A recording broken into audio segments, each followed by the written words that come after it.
the National Division II Athlete of the Week, and just a record breaker all over the place the last couple weeks. Helen, thanks for joining us here this morning. Just kind of want to get off and ask you about this National Athlete of the Week, just to kick things off. You're the first CSU Pueblo female athlete to also take home that award. Just what does that mean to you after your dominant weekend in New Mexico? Yeah, no, I didn't honestly expect it because I wasn't sure like how this weekend was going to go, just because I didn't really know what fitness I was in after Christmas and stuff. But obviously it feels good to be like the first female, and then obviously after Reese got it last week, I think it was good just to follow kind of in his footsteps and keep it with Pueblo. But yeah, it was good. Well, you dominated in the 600 meter. That's the NCAA record that you broke. You ran it in a minute 30 and .4. The only person you trailed to was only 3 seconds behind her was a professional runner.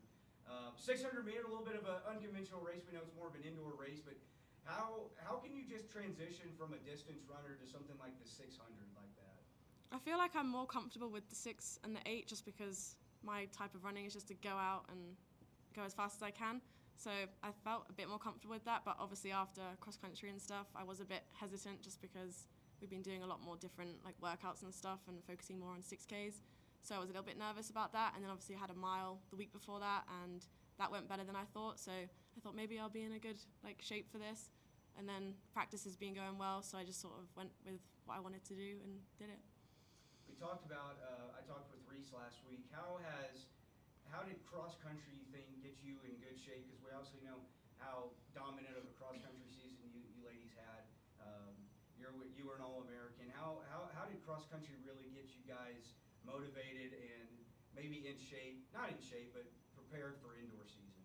Well, I feel like with cross country, I respond better to that type of training just because I feel like I'm more of a 8:15 runner rather than an 8:4. So I've got more of the strength-based fitness. So with cross country, obviously, it's more like strength-based workouts and endurance stuff. So I think my body naturally responds better to that than track workouts, really. So I think doing all that in the fall and like then dropping down to the 6 and 8, it feels a lot easier just because it's way shorter and I've responded well to the training. You mentioned also your 800 that you ran. How about this? It was the fourth best mark ever in NCAA Division II. You've expressed the 800 your best event, your favorite event. How cool was it to be able to go out there and after dominating the 600, go out there and follow it up with a dominant 800 performance? Yeah, I was actually pretty surprised just because after the 6 I was really tired and I wasn't like sure how the 8 was going to go, especially because Jaden and I were in the fastest heat, so I was a bit like, oh, I know it's going to probably be like quick. So I was a bit worried about that, but then I woke up and just thought, well, just do it. Yeah, I didn't really have much thought, I'm not going to lie. Just aim for like a 2:06 was my goal, kind of. I said that to one of my teammates before I started, and luckily I was faster than that, which was good. And so it's a bit of a confidence boost going into the rest of the season. Well, you also broke the school indoor mile a week before. It seemed like everybody was breaking records there in Boulder. You ran a 4:41.7 in the indoor mile. How cool was that? Right after Reese was able to run the fastest time ever on Colorado soil, you back it up and break the school record. Yeah, well, Reese's race was right before mine, so just as I was like getting ready to start, he was just finishing, and I was like, oh gosh, that's like a lot of like big boots to fill. So everyone was really excited by that, and I think he sort of set the tone for the rest of the meet because everyone had a really good day. And so when I started, I just thought, right, like I didn't really have a goal in mind necessarily, just because it was the first race, and I never want to set like standards, just because if I don't hit them, I'll probably be annoyed. So I just kind of wanted to race it and practice more of like a not really sit and kick, but not go out and bullet it. So that was my strategy really, just to take it easier slightly, but it ended up being a lot faster than I expected, which was good, which helped me with this weekend, I think. We've talked before off the record how tight you guys are especially the distance runners as a group. How do you guys kind of hold each other accountable for coming from cross country season to track season? You guys are a tight group. How do you guys kind of all hold each other accountable? I think I definitely noticed it when I went home over Christmas. Training on my own was rubbish. Like every day I was like, I have to run today, but then when I'm here, it's like more fun just because we're all together, we're all doing the same things. Like basically everyone's sacrificing a lot of things to be here, and I think knowing that makes it like a lot easier for me to then do it as well, because everyone's waking up at the same time. Like, we've all got the same schedules. So I think just being as part of that team, and then obviously like finishing third and stuff, we all worked really hard to achieve that, and it was the end goal to finish in the top 4, and we did it. So I think that having that like momentum into track season helps a lot as well. How big mentally is it for you? Like you said, dominant cross-country season, but you're not from here. You're from across the pond over in the United Kingdom. How big is it for you, think, to be able to get to go back home for a little bit, kind of refresh, get to see some friends and family from back home, then come back over here and prepare for track season? Yeah, it's definitely a different culture back there, just because my family, we're not like a running family. So when I go home, they're all very shocked that I'm running like 5 miles a day. They're like, wow, that's a lot. So it's definitely different, like being around people that don't do this very much.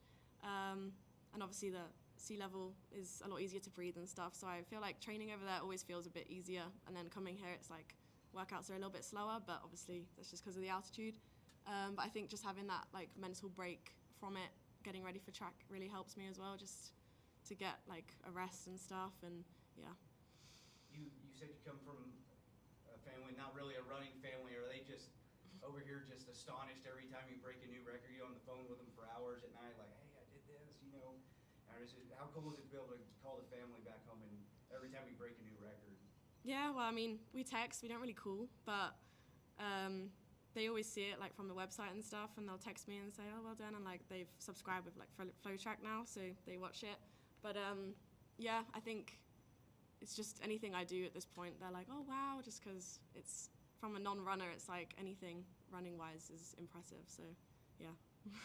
Talk about this guy right here. He's off the camera, Coach Morris, how important he is to you guys in the program. Well, he never wants to take credit for anything. Like, he's like, oh, I'm not running, like I don't do any of this stuff, but he really is like the reason why we're all here and doing this. Like, if it wasn't for him, none of these records would be being broken. So yeah, I won't say too much more because he won't want me to, but all right, we joke back and forth. I'm gonna ask you, Reese Sharman Newell, your fellow countryman, who it seems like y'all go back and forth trading punches. Who's gonna break a new record next? Talk about, you got to travel the world with Reese last summer and trying to qualify for the Olympics. Just talk about Reese, how important to you he is as a teammate and as a friend. Well, he's been glazed a lot the last couple of weeks, but rightfully so. So I'll finish it a little bit here. I won't do any more after this. But yeah, no, he definitely is like a motivator for me, just because seeing how hard he works, like just on the track, really, not really off, but on the track, he works really hard, and seeing that like motivates me, and like all the stuff he does in and around it as well, like not just the running and stuff, but he does all like this extra work in between. Like, yeah, when we traveled and stuff together, he definitely taught me a lot, and it's just impressive to see like the stuff he's doing now. And it gave me goosebumps when he finished his mile race just before mine, because I was like kind of not as nervous because of my race. I was like more stressed out for his race. So it's really weird because, yeah, I didn't know how to explain it, but yeah. All right, Helen Braybrook is a multi-time All-American in cross-country and track. What does Helen need to do the rest of indoor season into outdoor? What does Helen need to do to keep that going?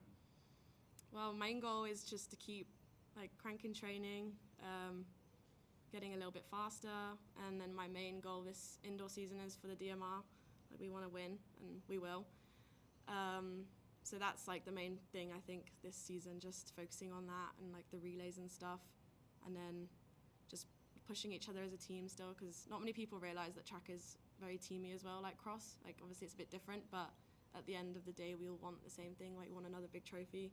So the goal is just to keep pushing each other and working hard. How cool is it going to be? I'll let you finish with this. How cool is it going to be able to finish the season, outdoor season that is, right here in Pueblo? You get to run somewhere where you're comfortable, in front of the home fans right here in Pueblo. How cool is that going to be to finish up the season at the national championship?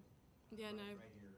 I'm excited just because we did that 2 years ago now, and I got second, and it was slightly annoying, but hopefully this year it won't be the case. But yeah, I'm excited just because it's home crowd, and like altitude is what we train at, so all the sea level schools will probably suffer. But yeah, I'm excited just to be here again, and the track's really good here, so I'm excited to race on it again and see what we can do. Well, Helen, thanks for joining us here this morning. We know you're a busy gal trying to squeeze us in over here. Helen Braybrook, she's the National Athlete of the Week. She's the first CSU Pueblo female to take home the National Player of the Week in indoor season. She broke an NCAA record in the 600 meter. She's the fourth quickest runner ever in the 800 indoor, and she's also the school record holder in the indoor mile. Helen, thanks for joining us this morning. Thank you.